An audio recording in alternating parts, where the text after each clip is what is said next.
Good day everyone, and thank you very much for Destination Queensland for inviting me today, and what a brilliant welcome to country that was before, absolutely fantastic. Look, I'm going to talk to you about the projections or outlook for aviation capacity for Queensland and Australia over the next couple of years. Before we actually get into the projections, I think it's important to understand why aviation capacity is so important for the tourism sector and the evidence supporting that. So that's the agenda for the first couple of issues that I'll talk about today. After that, we'll talk about what drives airline capacity decisions and the recent movements in those drivers. And then we will use that information to try and understand what's happening to aviation capacity over the next couple of years. And let's begin. So, is aviation capacity important? The short answer is absolutely. So as you can see from that graph, the share of aviation in total tourism transport has increased from around 20% in the late 90s up to around the 30% mark towards the middle of 2000 or 2010 or thereafter, and has stabilised around that mark. So what's important to take away from that graph is that the introduction of low-cost carrier capacity into that domestic overnight market has had a marked impact on aviation and therefore tourism. So Jetstar came into the market in 2004. Prior to that, you had Virgin come into the market in 2001. Thereafter, it stabilised at around 30%. There is strong hope, and I've got really strong belief that the new carrier Bonza, which you see to the right of that graph, will also have a significant impact on tourism activity in the regional sector. What you don't see in that graph, and what I find incredibly interesting, is that from around 2025 for the next 5 years beyond that point, e-aircraft will have a considerable impact on regional tourism activity and aviation. So look out for the acronyms eVTOL, eSTOL and eCTOL. So the V stands for vertical takeoff and landing, short takeoff and landing, conventional takeoff and landing. That e-aircraft will be the future of regional travel, in my view, from about 2025 onwards. They're already producing aircraft. What's the evidence behind why aviation is incredibly important to tourism and passenger activity? You can see it in that graph right there. The extent of the correlation between Queensland domestic passenger numbers and seats growth is 96% over 2.5 decades. That effectively tells you that if airlines decide to put more capacity into markets, the passengers will follow. In the domestic market, that correlation is exceptionally strong because the passenger seat factor is relatively stable. So what do I mean by the passenger seat factor? The passenger seat factor is the percentage of seats on an aircraft that are taken up by passengers. So what happens in the domestic market is that is relatively stable over time, the passenger seat factor. And so when airlines pump more capacity into markets, the passengers have to follow. And the variable that goes up and down to allow that to happen is the average airfare. In the international market, which is what this graph is about, so this graph tells you about the relationship between passengers and seats growth for the Australian international market. The data doesn't easily exist for the Queensland international market, but I think it'll be very similar to this. So the connection there you can see is strong, but it's looser than the domestic market. And the reason it's looser is because the passenger seat factor is not as stable in the international market as it is in the domestic market. So what that means is that when airlines add capacity to markets, both the seat factor and the average airfare tend to go down together. In the domestic market, when airlines add capacity to the market, it's more about the airfare going down than the seat factor going down. So what that tells you about aviation capacity and international tourism is that aviation capacity is incredibly important to both domestic and international sectors. As you can see in this diagram here, there's the connection between airline capacity and the tourism sector is twofold. The first is through the way that aviation capacity affects airfares, and then that affects travel or travel demand. The average airfare is only one subset of the total price that tourists pay. Nonetheless, it's typically a relatively large proportion. In the case of domestic travel, it's between 20 and 30% of total tourism spend. And in the case of international travel, it's a bit higher. So when airline capacity increases, that depresses average airfares, and that in turn reduces the price of tourism, which stimulates tourism. I think I've missed a slide there, but we'll go to this anyway. So what's the evidence behind that? So a lot of you here, or some of you at least, would have worked in aviation, particularly in domestic aviation. What we saw a few years back evidences the importance of how adding capacity into a market can achieve much lower airfare outcomes and therefore tourism prices. So you can see on the blue line there, the blue line represents capacity growth in the Australian domestic market. And you can see there, well, it's actually the level of capacity in the domestic market. That's the blue line.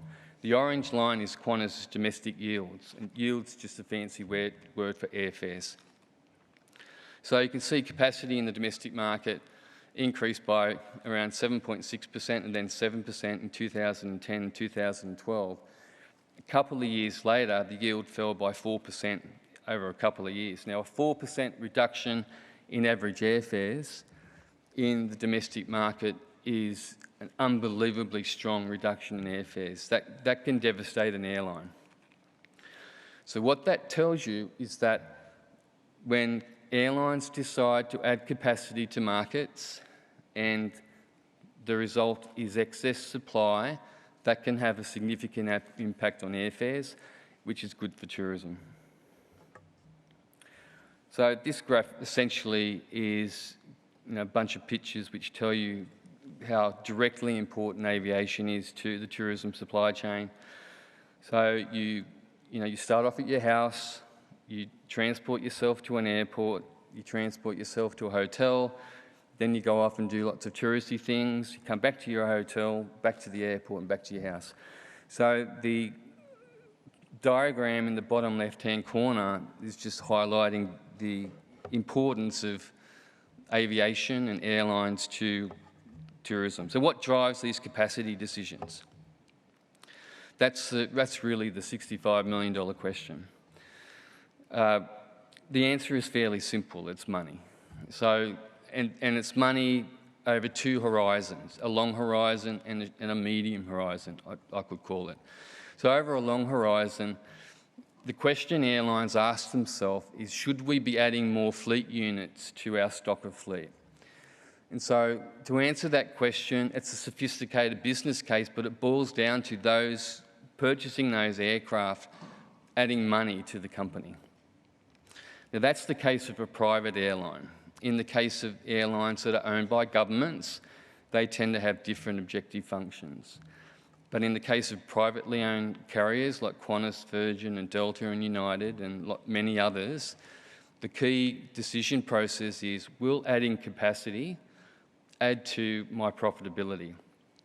Over a long horizon, that decision's about adding more fleet units to the fleet. Over a medium horizon, the decision process is, well, I've got this fleet, where am I going to use them? So that's the network planning exercise. And so if I have a given number of fleet units, I can transfer some of those fleet units from route A to route B, and hopefully all that will lead to an increase in revenue that exceeds my costs. So that's the decision process that they go through in making capacity decisions. So when you look at the past decade pre-COVID for global airline profitability, and EBIT's just another name for airline profits, earnings before interest and tax. What you can see is that the blue line, which is the global airline profitability, and the orange line is the market price of jet fuel. You can just see how tremendously important the price of jet fuel is for airline earnings decisions. So anything that affects airline earnings will affect airline capacity decisions. And so when you're thinking about what's going to happen to airline capacity over the period ahead, it's this variable which by itself is the single most important thing that you should be looking at. So what's been happening to that variable in recent times? Well, lots of things have been happening. Back in late February, we saw Russia invade Ukraine, and in response to that invasion, you can see from that graph, okay, so that blue line represents the market price of jet fuel, and that's in US dollars per barrel. You can see that it rose from around the $90 mark up to about $213 at its peak. So the price of jet fuel has more than doubled from pre-COVID levels. Now that movement, in fact, much less than that movement, is enough to devastate almost every airline in the world. If it were to maintain at that level of $213, it would be incredibly difficult for airlines to stay in operation. So thankfully, it has returned to a somewhat lower figure of $157, but that is still incredibly high. I mean, airlines will be doing it, on the cost side of their businesses, will be doing it super tough at the moment at that jet fuel price. And so because the jet fuel price is so important in affecting airline profits, and airline profits are so important in affecting airline capacity, that's an issue. That's an issue you should be considering when understanding what airlines are going to do with capacity for Queensland over the next couple of years. The variable that doesn't often get talked about is this variable here, the US dollar. And the reason that's important for airlines on the cost side is because we pay for fuel. Airlines pay for fuel in US dollars, they pay for aircraft in US dollars. And so if the Aussie dollar is incredibly weak against the US dollar, that has a massive impact on their unit cost. And so like a 10% weaker Aussie dollar against the US dollar is just as bad as a 10% increase in the oil price. So what's quite interesting to me as an economist, and Sarah mentioned that she was the only economist in the room, but there's probably two of us, maybe 2.5, is that the issue is that line that you see there is quite unusual if you go back 2 or 3 decades. The upward path of that US dollar movement in a high oil price environment is very unusual, because usually we see when the oil price goes up, the US dollar weakens. And we've seen that for 3 decades. But since the Russian invasion of Ukraine, we've seen quite unusual correlations happening in the market. That is very, very bad for airlines. Sorry to bring the bad news, but that's just the reality. So, and it's bad for airlines because think of an airline facing a jet fuel price that's doubled and a currency that's weakened the way it has. Like the Aussie dollar, I just checked it 5 seconds ago, was 63 cents US. 10 years ago, it was $1.12. And so that adds to fuel costs, and it adds to the price of buying aircraft, and adds to other costs as well. And so it's like a double whammy of cost effects impacting the airline business at the moment. And so when you're thinking about what's going to happen to airline capacity over the next year or 2 years, they're the 2 most important variables to consider. So let's get to really the crux of what I've been invited here to talk about. So let's start with international aviation capacity. As of July, so that's their monthly units on the horizontal axis. As of July, the international market for Australia, and I suspect Queensland will be the same, has recovered by around 53%.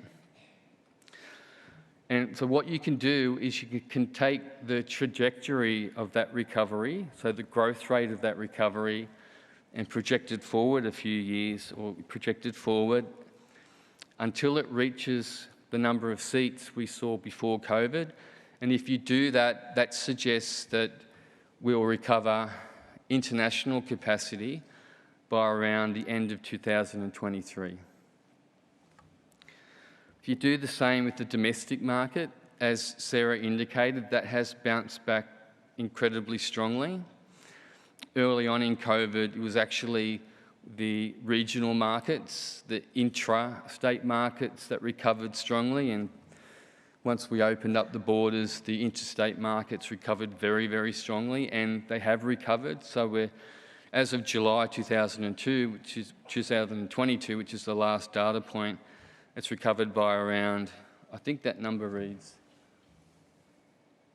86%. So we're almost there. But what you can see at the end of that graph is a downturn. And that downturn is saying that airlines domestically have been troubled by some supply issues. They've been troubled by poor on-time performance, poor reliability, issues around lost bags, poor customer service. It's just some of the things that they've encountered coming out of COVID. They've also, they're also encountering these higher unit costs. You haven't heard the airlines talk about that so much, but that's an incredibly important issue for them at the moment.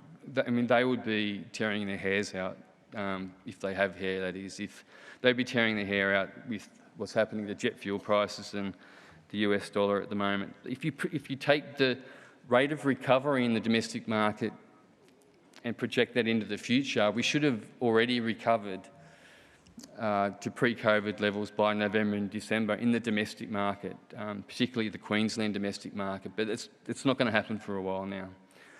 We've already had Alan Joyce come out and say that because of the supply issues that they're putting a hold on their capacity plans. I think that he mentioned that capacity would be 15% below pre-COVID levels. And Qantas is saying that in the main part, that publicly they're saying it's because of, they're trying to get a handle on the labour supply issues. But, I mean, they would be looking at the jet fuel price and the Aussie dollar and thinking, wow, we need to cut capacity as well. So, I guess in summary, what this slide is saying is that, if we project current rates of recovery forward, then we're likely to see recovery of capacity to pre-COVID levels within a year or 2 years for domestic and international respectively. But I think you can add a year onto those projections unless we see Russia move out of Ukraine. That's the biggest issue. As soon as that happens, we'll see far less pressure on energy markets, we'll see less global inflation, we'll see a lot of normality coming back into equity markets. And Sarah mentioned a few economic drivers of aviation and tourism in her presentation. Another very important driver is the equity markets. Have a look at what equity markets are doing, and that will drive a lot of premium aviation travel and tourism as well. The other thing that's affecting what's happening is the cash rate. That knocks about consumer confidence. And then, there were fears of recession, but those fears tend to have abated somewhat. So, sorry, it's a bit negative, but Sarah was positive and I'm negative, so hopefully we balance each other out. But that's just the world we're living in at the moment. It's, airline unit costs worldwide are being devastated by fuel and exchange rates, and that's going to drive capacity decisions over the next couple of years. Thank you.